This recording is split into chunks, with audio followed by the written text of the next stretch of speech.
Hey everybody, this lesson is find part of a group using unit fractions. This is lesson 8.8, and don't forget all your lessons can be found at Mrmathblog.com. Alright, there's our common core strand. Our essential question is how can a fraction tell how many are in a part of a group? Alright, I have a few examples here. So here's the first one. John buys a bouquet of 12 flowers for his wife. 1/3 of them are red. How many of the flowers are red? Okay, so let's answer a couple of questions. How many flowers did John buy altogether? Well, it says right here he bought 12 flowers altogether. And then what fraction of the flowers are red? Right here it says 1/3. So 1/3 of the flowers are red right there. Okay, so we're going to go ahead and use some counters in your desk, or if you have a math board in your classroom, to solve this problem right here. So let's go ahead and place 12 counters on your desk or your math board. So there's 12 counters right there.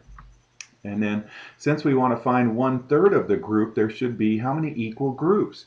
Well, there should be 3 equal groups if we're going to divide it up into a third. This denominator tells us how many equal groups there should be. That's what the denominator always does. So we're going to divide this up into 3 equal groups. So here we go.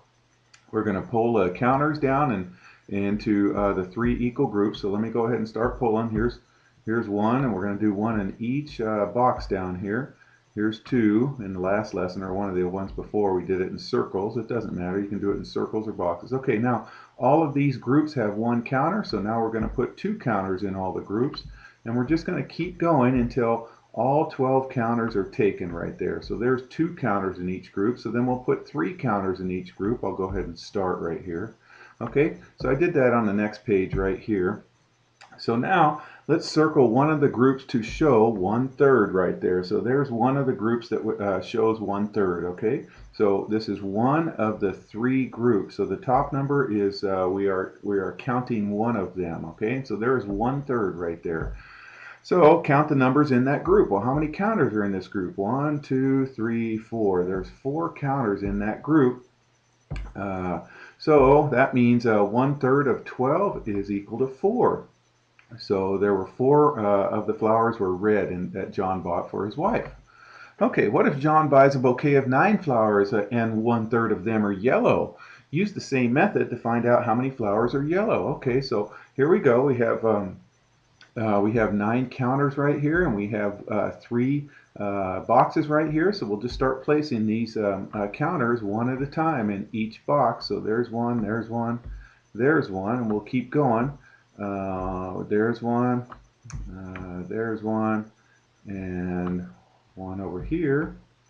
And it looks like there's 3 more that's going to go right on top right there. So there they are right there. So here, one of the 3 groups are 1/3 is right here. This is one of the 3 groups right there. So 1/3 of 9, because there's 9, 1/3 of 9 is equal to 1, 2, 3. There's 3 counters in there. So 3 of the flowers would have been yellow.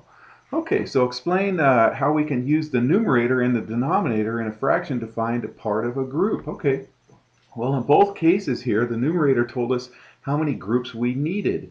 Okay, and the denominator tells us how many equal groups we made for the whole. Here we needed one of the 3 equal groups, or 1/3 of them. All right, try this. Find a part of a group. So Robert picks 20 flowers from his garden. 1/4 of them are violet. How many of the flowers are violet? Okay. So think 1/4 makes 4 equal groups. Remember, this denominator tells you how many equal groups you're going to make. So we're going to make 4 equal groups of the 20, except this time we're going to go ahead and draw rows. So we're going to draw, here's 1 row, 2 row, 3 row, and 4 row. And then we'll just keep going right here. So continue drawing as many rows of 4 until we have 20 total. So there's 4, so there's 5, 6, 7, 8. Okay, there's 9, 10, 11, 12, and I'm just doing them in these rows of 4. There's 13, 14, 15, 16, 17, 18, 19, 20. Okay, so now circle 4 equal groups. Okay, so remember 1/4, each group represents 1/4 of the flower. So I'm going to circle 4 equal groups right here, and then there they are right there. And so if we look at, we're going to pick one of these because 1/4, so this is one of the 4 right here. one of the fourth has the violet flowers in it. So there are 5 counters in one group, so 1/4 of 20 equals 5. Okay, it's getting down low. I'm going to slide it up there. So 1/4 of 20 equals 5 right there.